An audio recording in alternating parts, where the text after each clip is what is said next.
Here's the stamp set I'm using for today's project. I have stamped the images I would like to use in black Stays-On ink, colored them in with Stampin' Write markers, and then cut them out using my Martha Stewart precision scissors. I have this blue piece of cardstock that I would like to add a decorative border to. So I'm using the scallop edge border punch from Stampin' Up!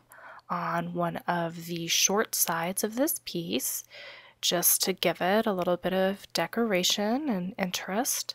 It's not too fancy or ornate, but it definitely adds a little something with just nice clean lines to make pretty scallops. So there it is, and I know I would like to layer this yellow piece here on top of it.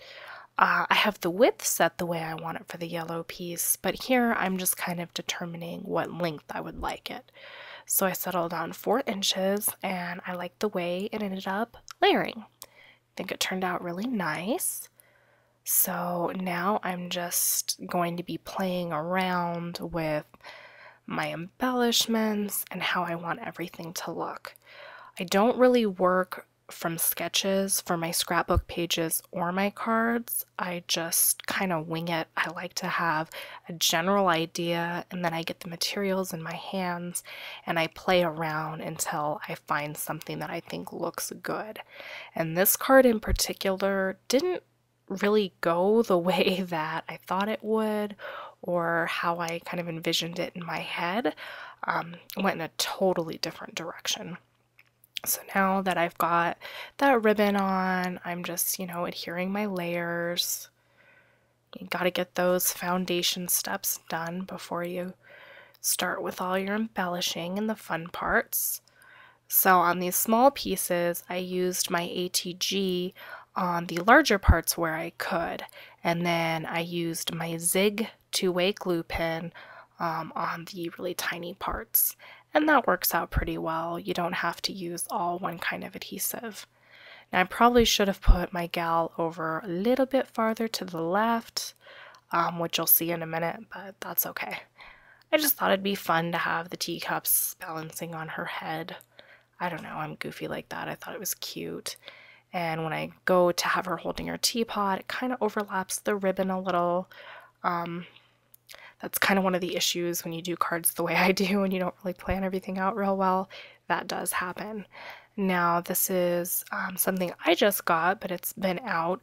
It's by Stampin' Up! And it's a template that will help you set eyelets, place brads, do paper piercing so that you can either just have the paper pierced look or do stitching on your cards and layouts. And so I was able to use the largest circles to line up my holes perfectly for my brads. So they go in a perfectly straight line and they are evenly spaced apart. And I have never done a card or a layout where I achieved that before, no matter what I tried. So I'm pretty excited to have this new template to help me do things like that. I used the largest hole on my little Martha Stewart hole puncher there. I probably should have used the medium one because my brads, after I put them in, ended up twisting a lot, but I will fix the important one here in a second because the top brad, it says happy, so I need that to be facing the correct direction. The other two, it doesn't particularly matter. So this is the card base I thought I was going to use. I didn't end up using it. I thought I'd do a larger, 5x7 card to do something different. I didn't end up liking the way that looked, so I went ahead and I cut it down to the standard 4 1/4 by 5 1/2. And in a second here, I discover that I don't like that either. But anyway, I'm just starting to put my ATG tape on the back of my blue layer, and I'm trying to figure out here how I can best secure that happy brad so that it doesn't spin around and face the wrong way. So I just took a little bit of Scotch tape and just taped the back of the brad there, and it held it fine. And the other two I just left well enough alone, because if they spin on the card, it doesn't matter. They don't have a right direction or a wrong direction. So it didn't really seem like it was worth that extra little bit of effort.